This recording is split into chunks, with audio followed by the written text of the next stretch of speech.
Good morning, sir. Good morning, sir.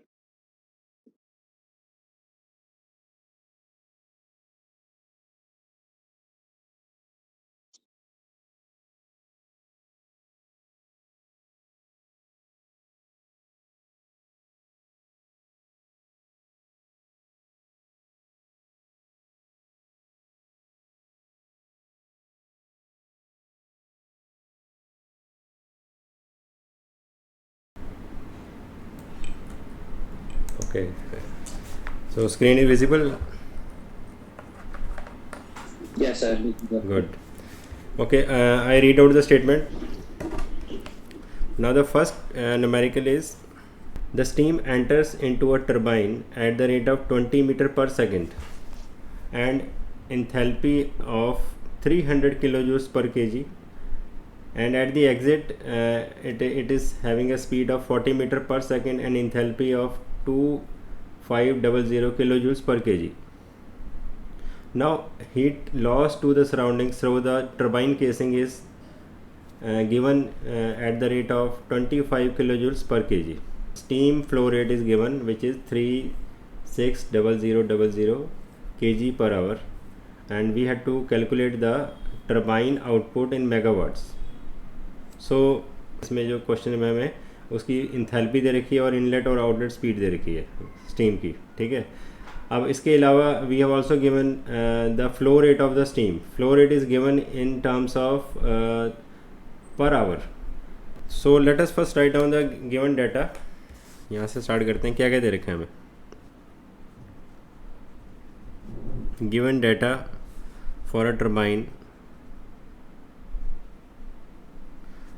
Now first inlet, this is use outlet. अब inlet में क्या क्या दे रखा है हमें. C1 which is equal to, बोलते जाओ जरा, 20 मीटर पर सेकेंड.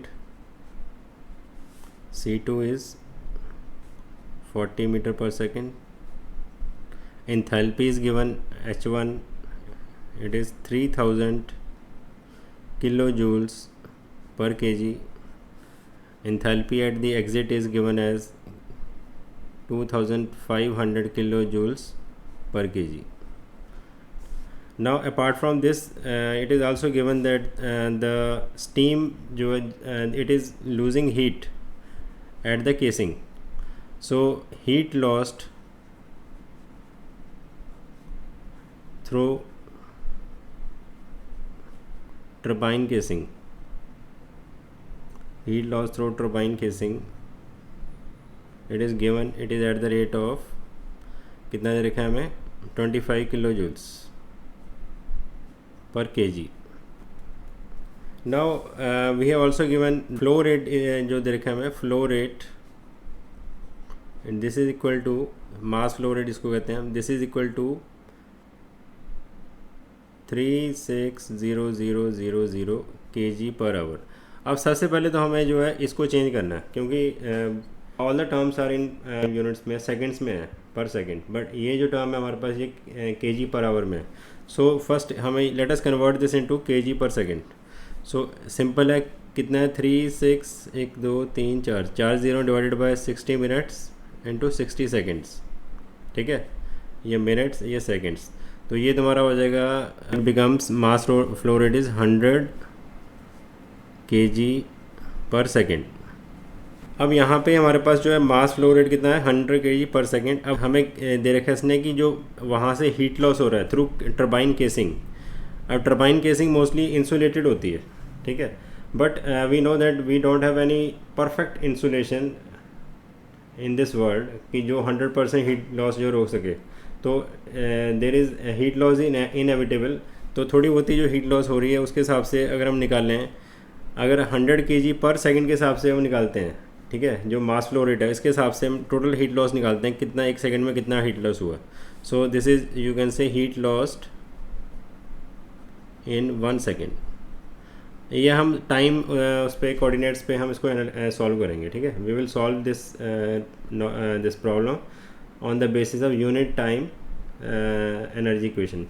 तो यहाँ पे तुम्हारा कितना आएगा, हीट लॉस जो है इन्होंने दे रखा है 25 KG kilo joules per KG multiplied by 100 KG per second. तो ये केजी कट गया, ये आ जाएगा किलो जूल्स पर सेकेंड, यानी कि हीट लॉस हमारा कितना हो जाएगा, Q is equal to 2500 kilo joules per second. अब ये भी सेकेंड की टर्म में आ गया तुम्हारा। क्लियर है यहाँ तक? तो थोड़ा सा डायग्राम बना लेते हैं एक, ताकि तुम्हें क्लियर हो जाए। सो ये तुम्हारा 1 सेक्शन हो गया, सेक्शन 2 हो गया, ठीक है। अब यहाँ पे इन्होंने जो C1 C2 दे रखा है, ये मुझे बार बार देने की ज़रूरत नहीं है। अब यहाँ से जो तुम्हारा टर्बाइन से जो एक तरह से हीट लॉस हो रहा है, तो वो हम यहाँ पे शो कर देते हैं। Heat loss is from the system to the surroundings, so this is Q। अब Q यहाँ पे क्या होगा, पॉजिटिव होगा कि नेगेटिव होगा? जल्दी बोलो। ये सिस्टम में तुम्हारा टर्बाइन है सिस्टम, ये सराउंडिंग है बाहर। सिस्टम से सराउंडिंग्स पे जो है हीट बाहर आ रही है, तो वेदर इट इज़ पॉजिटिव और नेगेटिव? नेगेटिव होगा शायद। या गुड। शायद क्या होगा, इतना क्लियर है सब कुछ तुम्हें बताया। एज पर साइन, हाँ as per sign convention negative ही होगा ये। सिस्टम से जब सराउंडिंग में जब भी हीट बाहर आएगी तो नेगेटिव होगा ये, ठीक है, दिस इज नेगेटिव। तो ये चीज़ थोड़ा ध्यान रखना है इसका। तो ये माइनस होगा यहाँ पे, it will be negative. We have to find out the work done, कितना वर्क आउटपुट कितना आया इन मेगावाट्स, इन मेगावाट्स ये निकालना है हमने। सो यहाँ पे हम करते हैं, दिख रहा है यहाँ पे तुम्हें क्लियर है ना? हाँ ठीक है। So applying steady flow energy equation on unit time basis, unit time basis, ठीक है, ये ध्यान रखना। यूनिट टाइम बेसिस हमारे पास है क्या है? यूनिट टाइम यहाँ पे हमारे पास है, unit time is equal to 1 second per second इस केस में, ठीक है। What is steady flow energy equation? जो एज पर हमारे पास क्या था, we have mass multiplied by C1, इसको हम इस तरह से ले लेते हैं, C1 square minus C2 square by 2 plus, ये तो काइनेटिक एनर्जी होगी ना फर्स्ट टर्म जो है। सेकंड टर्म थी G times Z1 minus Z2 plus H2 minus H1, ये हो गया ब्रैकेट क्लोज। इसके साथ था प्लस शुरू में Q is equal to work done. यही था ना इक्वेशन हमारी? देखो यार, कोई दिक्कत है इसमें किसी को? You want to ask anything? ये पोटेंशियल एनर्जी जो है इट विल कैंसिल आउट। अब यहाँ पे एक चीज़ का ध्यान रखो, नाउ ऑल द यूनिट, ये टर्म्स जो हैं इनके जो यूनिट्स हैं वो हैं जूल्स पर सेकेंड। यहाँ पे जूल्स पर सेकेंड, ये है जूल्स पर सेकेंड, ये भी जूल्स पर सेकेंड में है, ठीक है। अब हमारे पास Q की जो वैल्यू आई है वो क्या आई है, किलो जूल्स पर सेकेंड, यहाँ पे kilo joules per second. Similarly H2 enthalpy exit पे जो है वो है 2500 किलो जूल्स पर केजी, दिख रहा है ना ये? अब यहाँ पे हमारे पास जितनी भी ये वैल्यूज़ हैं ये सारी किलो जूल्स में है। So we need to modify the terms in terms of kilo joules. तो यहाँ पे अगर किलो जूल्स में कन्वर्ट करते हैं इसको, तो यहाँ पे नीचे 1000 से मल्टीप्लाई करना पड़ेगा। अब ये टर्म तो कैंसिल आउट होगी हमारी, जो पोटेंशियल एनर्जी वाली टर्म्स तो कैंसिल आउट होगी, इसकी कोई प्रॉब्लम नहीं है। यहाँ पे हमारे पास किलो जूल्स के अंदर है, तो इसको भी किलो जूल्स में कन्वर्ट करेंगे तो ये हमारे पास इसकी जो एक्सप्रेशन आएगा वो ऐसे आएगा, C1 square minus C2 square divided by 2 into 1000 plus H2 minus H1, ठीक है। और यहाँ पे आ जाएगा plus Q is equal to W, ठीक है। अब यहाँ पे वैल्यूज़ पुट करते हैं हम।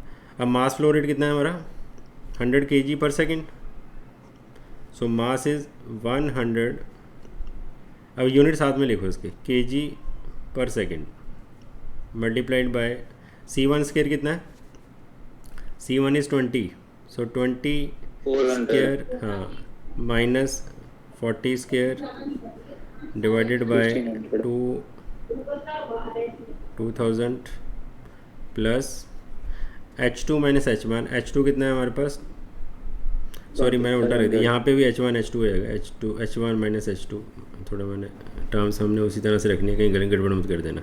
सो H1 कितना है यहाँ पे 3000 माइनस 2500, ठीक है, प्लस क्यू हमारे निकाला था, the value of Q heat loss कितना हुआ था, इट इज़ माइनस कितना आया था, माइनस कहाँ लिखा है, Q is equal to minus 2500, ठीक है, ये था किलो जूल्स पर सेकंड। अब यहाँ पे सबकी ये यूनिट्स लिखो, यहाँ पे इसके किलो जूल्स पर सेकंड हो गए, जो हीट लॉस हुआ था, ये माइनस में लिया मैंने, ध्यान रखना, ठीक है। इसके भी किलो जूल्स पर इसमें किलो जूल्स पर सेकंड, इसके भी किलो जूल्स पर सेकंड हो गए। अब नीचे 2000 से डिवाइड कर दिया ना, यहाँ पे ये देखो 2 तो ऑलरेडी है, यहाँ पे 1000 से डिवाइड किया तो किलो जूल्स में आ गई इसकी वैल्यूज़, ठीक है ना, क्योंकि यहाँ पे अभी हमारे सिर्फ वेलोसिटी जो दे रखी है, it is in metre per second, and we need to convert this whole kinetic energy into kilojoules because all the terms are in kilojoules, so इस टर्म को हम ऐसे नहीं छोड़ सकते, इसको भी kilojoules में कन्वर्ट करना है। so for that we need to divide this whole term with 1000, तो इसलिए मैंने 2 मल्टीप्लाइड बाई 1000 किया यहाँ पे, ये देखो अब ये किलो जूल्स में हो गई, यहाँ पे किलो जूल्स पर सेकेंड है, यहाँ जूल्स पर सेकेंड था इसके ऊपर, ठीक है। सो अब इसको आगे फर्दर सॉल्व करते हैं, तो ये आ जाएगा तुम्हारा 100 मल्टीप्लाइड बाय 20 का आ गया 400 माइनस 1600 डिवाइडेड बाय 2000 प्लस ये आ जाएगा 500, ये सब किलो जूल्स में आया, और आगे आ गया तुम्हारा minus 2500, this is equal to W. अब यहाँ से आ जाएगा W is equal to 1000, sir कितना है बोलो। सर मेरा आया था माइनस 2000.6, माइनस नहीं है, प्लस में आ रहा है मेरा 47440 किलोवाट। अच्छा अब देखो यहाँ पे इसको सॉल्व किया हमने, तो we get this W is equal to minus 60, ये किलो जूल्स है, माइनस 2500 प्लस 50,000, ठीक है। तो इसको सॉल्व करके सारा हमारे पास ये वैल्यू आ गई है, this is equal to 47,000 kilo joules per second. अब now we know that 1000 kilo joules equal to 1 megawatt, या 1 megawatt is equal to 1000 kilo joules, तो इसको 1000 से डिवाइड करके हमारे पास आ गया 47.440 megawatt. Now there is I think just you need to do small correction here, actually here units are joules per kg, not kg per second, joules per kg we need to write here, because here you can see here that enthalpies are given in joules per kg, so we need to this replace all this joules per kg here, and similarly here you need to write here kilojoules per kg, only then we will get the right answer. So this turbine will produce 47 megawatt. Okay, the second question जो है, second numerical is based on expansion turbine. जो last हमने numerical किया था, it was a turbine which produces power, but here it is something else. This turbine is used for cooling purpose. जितने भी हमारे जो एयरक्राफ्ट्स होते हैं, पैसेंजर एयरक्राफ्ट्स हैं, इसमें जो हम कूलिंग करते हैं, it is done by air cooling. तो एयर रेफ्रिजरेशन सिस्टम में जो है एक एक्सपेंशन टर्बाइन यूज़ करते हैं, तो यहाँ पे न्यूमेरिकल जो है उसी के रिगार्डिंग है। Air enters at 4 bars in an aircraft turbine at 40 degree Celsius and 40 metre per second. The properties of air at turbine exit is, that is pressure is 1 bar and temperature is 2.5 degree Celsius, इतना ही है ना, 2.5 ही है, या and velocity is 20 meter per second, 200 meter per second. The work output from the turbine is 52 kilojoules per kg of air. Calculate the heat transfer per kg of air. Now in this numerical you are being asked कि जो turbine की output जो है कितनी है in terms of per kg of air. This analysis is need to be done on the mass this per unit mass basis. So inlet pressure is 4 bar, this is equivalent to 400 kilopascal. Temperature दे रखा है, this becomes 313 Kelvin. The inlet velocity is 40 meter per second.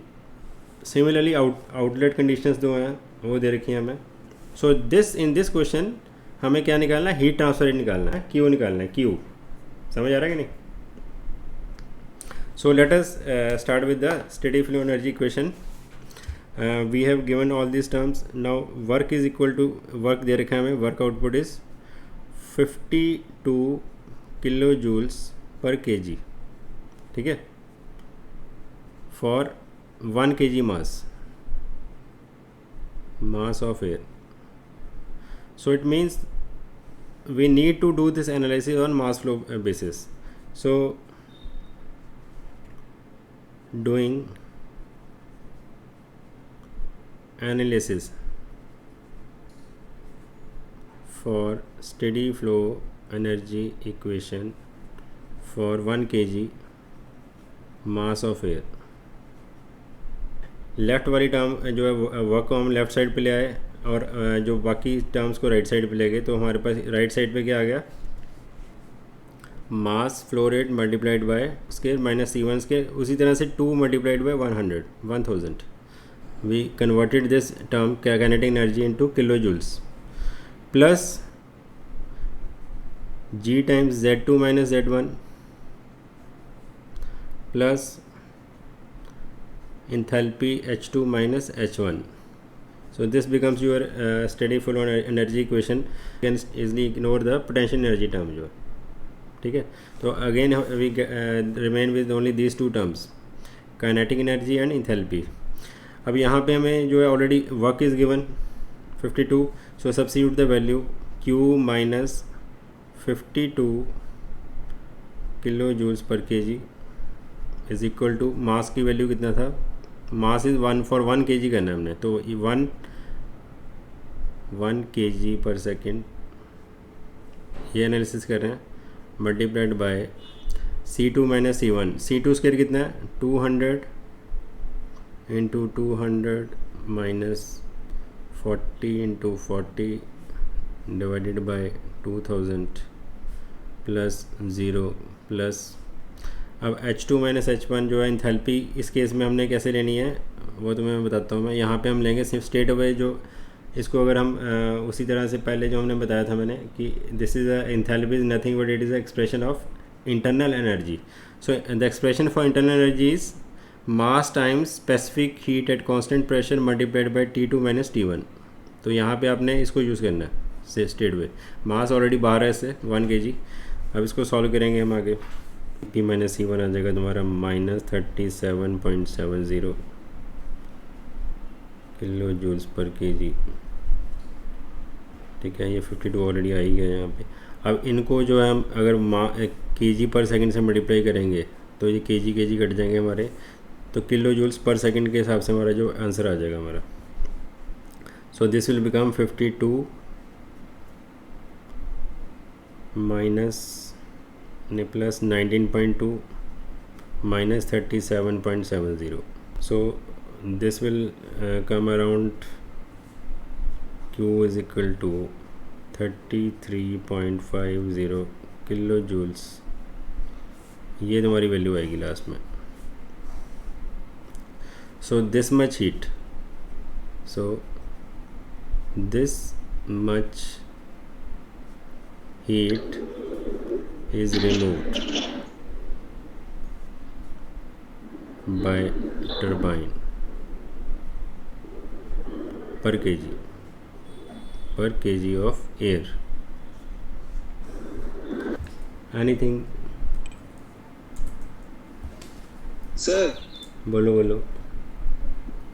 Sir वहाँ पर second था तो kilo joule पर second होगा ना last में क्यू की वैल्यू सर किलो जूल पर सेकंड में लगाया आपने शायद. एक मिनट में चेक करने दो. ये केजी पर सेकंड है, यहाँ पे किलो जूल्स पर केजी है. केजी हाँ लगा दो, किलो जूल्स पर सेकंड. तो क्यू इसमें आ जाएगा ना 33.50 किलो जूल्स पर सेकंड, मतलब किलो वाट्स. इतनी हीट जो रिमूव करेगा. ठीक है, गुड. ये भी your query is right, so that is good thing. It means you are just understanding something. So ठीक है, okay. Next class में we will do some few more numericals. Okay. Take care. Okay sir, thank you sir. Welcome.